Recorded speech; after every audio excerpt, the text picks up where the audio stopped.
Okay, so I've stitched the zipper along. I've started 1/2 inch in on that end.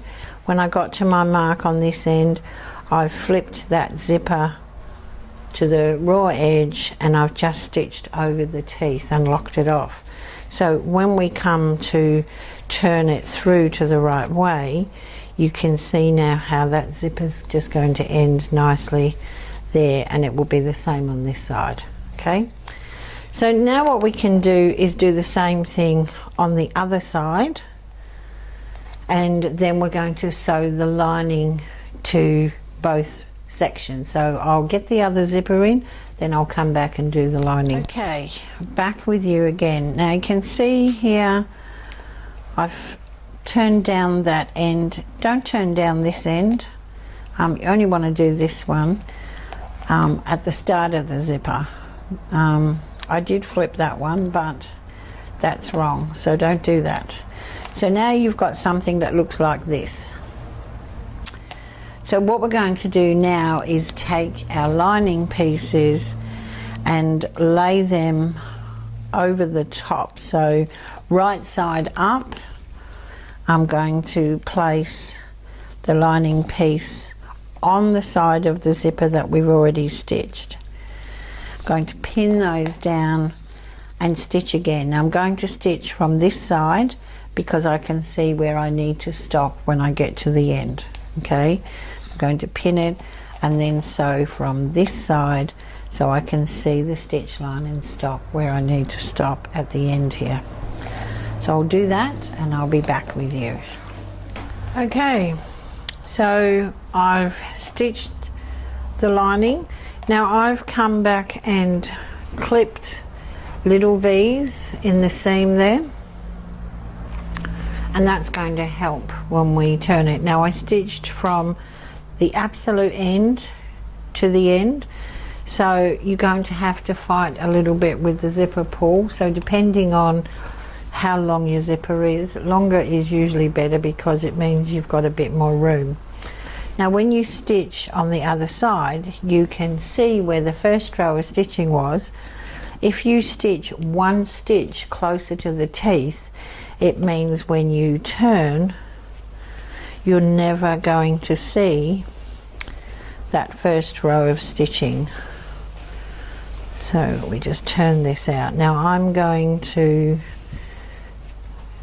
take this to the iron and give it a good press on this seam. Going to do the same on the other side, and then I'm going to top stitch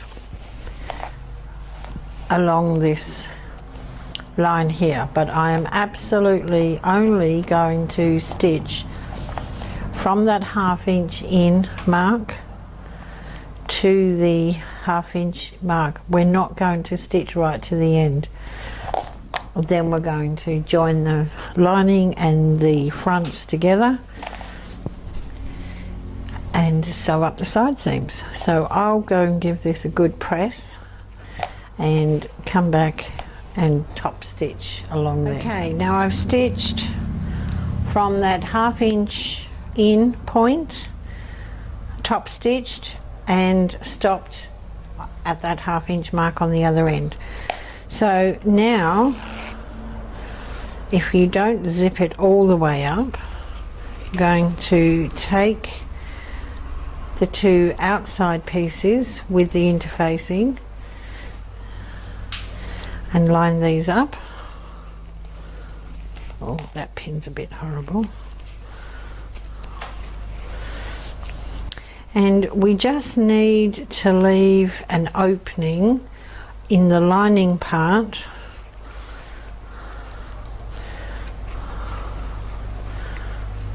Okay, so here on this side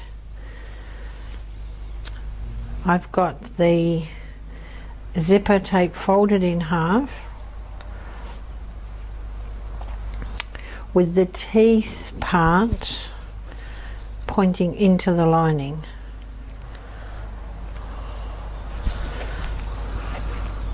Stick a pin in there. Now it's easier to turn if you leave as much of a gap here as possible, so maybe only sew an inch, leave an opening, and then just sew another inch up this end like that, so you've got a decent size opening.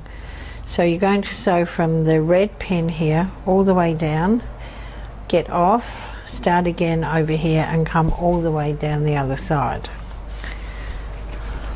Now on this side where the zipper closure is, these should all just meet up perfectly like so. Okay, so I'm going to sew all the way down this side, do an inch on this side, get off, get back on again and come down the other side. So I'll be back in a tick.